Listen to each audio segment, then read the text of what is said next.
यह कहानी है मेरी और मेरे दोस्त आकाश की। हम दोनों स्टूडेंट हैं और पढ़ाई के लिए इंदौर गए थे। वहाँ हमें किराए पर एक सस्ता कमरा चाहिए था क्योंकि हमारा बजट बहुत कम था। पूरे दिन कमरा ढूंढने के बाद हमें एक पुराना सा कमरा मिला। मकान मालिक ने कहा कि कमरा थोड़ा पुराना है लेकिन किराया कम लगेगा। हमें लगा कि हमारे लिए यही सही रहेगा, लेकिन कमरे की चाबी देते समय उसने एक अजीब बात कही। उसने कहा कि रात के 2 बजे के बाद कमरे से बाहर मत निकलना। उस समय हमें लगा कि शायद वह मजाक कर रहा है, इसलिए हमने उसकी बात पर ज्यादा ध्यान नहीं दिया। पहली रात हम दोनों बहुत थके हुए थे, इसलिए जल्दी सो गए। रात करीब 2 बजे अचानक दरवाजे पर जोर जोर से खटखटाने की आवाज आने लगी। पहले हमें लगा कि शायद कोई पड़ोसी होगा, लेकिन आवाज लगातार बढ़ती जा रही थी। तभी बाहर से एक औरत की धीमी आवाज आई, दरवाजा खोलो। मेरे और आकाश के शरीर में डर की वजह से कंपी होने लगी।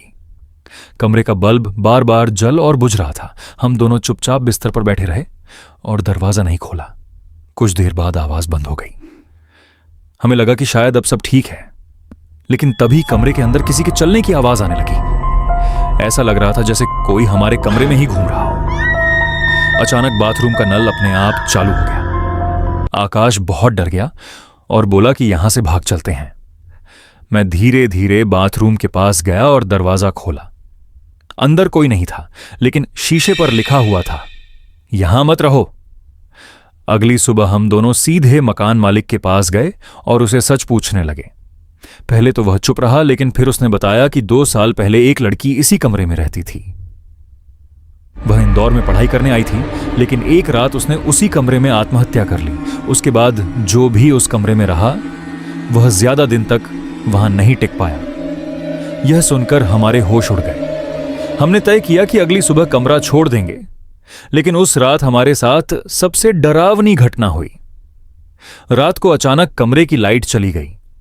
हमने मोबाइल की फ्लैशलाइट चालू की। जैसे ही रोशनी कमरे के कोने में गई, वहां एक लड़की खड़ी थी।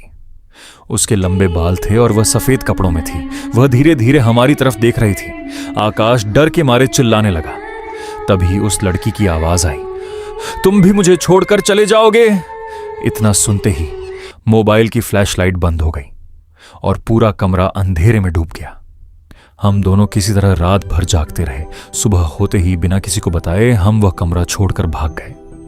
आज भी जब मैं और आकाश उस रात को याद करते हैं तो हमारे रोंगटे खड़े हो जाते हैं, क्योंकि उस कमरे में सिर्फ हम 2 नहीं रहते थे, वहां कोई और भी था।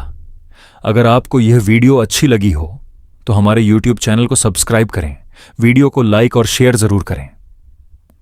नीचे छोटा सा कमेंट करके बताइए कि आप यह वीडियो कहां से देख रहे हैं, और हमारी Instagram ID को भी जरूर फॉलो करें। आपका एक सब्सक्राइब हमें और भी ऐसी डरावनी और मजेदार कहानियां लाने के लिए मोटिवेट करता है।